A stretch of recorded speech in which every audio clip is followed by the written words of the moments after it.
Chief justice Pakistan یحییٰ افریدی کی زیر صدارت جوڈیشل کمیشن کا اجلاس ہوا۔ وفاقی آئینی عدالت میں ججز تعیناتی کے لیے رولز بنانے پر غور کیا گیا۔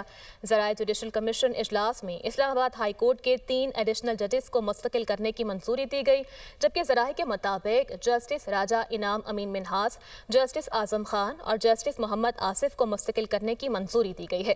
چیف جسٹس پاکستان یحییٰ افریدی کی زیر صدارت جوڈیشل کمیشن کا تیسرا اجلاس شروع۔ بلوچستان ہائی کورٹ کے 2 ایڈیشنل ججز کی مستقلی پر غور جاری ہے۔ بلوچستان ہائی کورٹ کے جسٹس ایوب خان اور جسٹس نجم الدین منگل کی مستقلی پر غور کیا جا رہا ہے۔ چیف جسٹس پاکستان یحییٰ افریدی کی زیر صدارت جوڈیشل کمیشن کا اجلاس ہوا۔ وفاقی آئینی عدالت میں ججز تعیناتی کے لیے رولز بنانے پر غور کیا گیا۔